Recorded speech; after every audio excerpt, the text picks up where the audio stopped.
교통사고로 중추신경계, 특히 이제 머리 쪽에 중추신경을 다친 경우에 인지장애 또는 치매가 오는 경우들이 있습니다.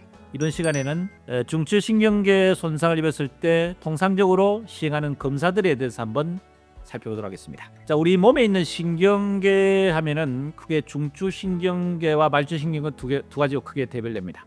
중추신경계 하면 뇌와 척수 두 가지로 구분됩니다. 그 다음에 말추신경계 하면은 그 뇌와 척수에서 내려오는 가지 부분이 뇌 쪽에는 뇌신경 12가지 뇌신경이 있습니다. 그 다음에 척수에서 내려오는 31쌍의 척수신경이 있습니다. 이것이 우리 몸에 분포하고 있는 중추신경계와 말추신경입니다. 뇌 쪽에 중추신경을 다쳤을 때 특히 문제된 부분이 이제 인지 쪽에 문제가 발생이 됩니다.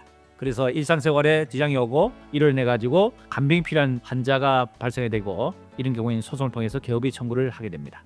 자, 그렇다면은 인지 쪽에 발생할 수 있는 그런 장애인 경우에 있어서 통상 필요한 검사들이 어떤 것이 있을까 한번 살펴보겠습니다.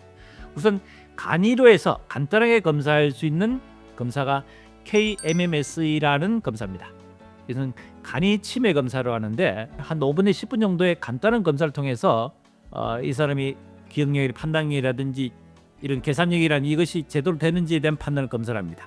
그래서 보통 기본적인 점수를 0점에서 30점까지에 대한 점수를 매겨서 0점부터 19점까지는 점수가 낮을수록 이제 치매 상태가 심하다는 겁니다. 그래서 통상 19점까지가 치매의 기준이고 19점에서 23점까지가 보통 치매가 의심된다 이래 봅니다. 그리고 24점 이상부터 3점까지는 보통 치매가 정치매가 없는 그냥 거의 정상에 가깝다 이렇게 평가를 합니다. 9점이 되면은 그때부터 경도의 치매가 되기 때문에 거기서 이제 점수가 점점 낮아질수록 치매 정도가 중등도 고도 이렇게 점수가 평가되는 것이 MMS의 간이 치매 검사입니다. 그 외에 이제 검사가 이제 치매 검사라는 게 이제 CDR 검사라고 있습니다. 0점부터 해가지고 5점까지 점수 높을수록 이제 치매 정도가 심한 겁니다. 그 다음에 이제 보통 이제 수정 바델 지수에서 MBI 검사라는 게 있습니다. Modified Badel Index를 해서 MBI 그 약절에서 MBI 검사를 하는데 예를 들어 가지고 뭐 보행이 되느냐 또는 식사를 할 수 있느냐 대습을 가릴 수 있느냐 이런 일상생활 동작을 수행하는 데 있어서 과연 그 정도가 어느 정도에 따라서 점수별로 해서 94점까지 평가를 합니다. 그래서 점수가 높을수록 상태가 양호한 거고 점수가 낮을수록 그만큼 안 된다는 겁니다. 인지 쪽에 소송하게 됐을 때 최종적으로 이제 종합 검사를 하는 것이 임상 심리 검사라는 게 있습니다. 이것은 포괄적인 검사로 해서 간이 치매 검사부터 해가지고 CDR 검사, MBI 검사 이런 검사를 전체적으로 다 총합을 해서 이 사람이 기억력 지수라든지 또는 판단력 지수, 시공간 지수라든지 여러 가지 우울증 지수, 사회 적응 지수, 이 사람이 의욕이 있느냐 이런 것들 모든 검사를 통해서 종합적으로 판단해서 최종적으로 평가를 하는 것이 종합 심리 검사입니다. 소송하게 되면은 정밀한 검사를 통해서 검사 결과를 가지고 그 정도에 따라서 이 사람이 장애가 어느 정도 평가되느냐 간병이 필요한 경우에는 개업이까지 인정하는 굉장히 중요한 검사가 종합 검사, 임상심리 검사입니다.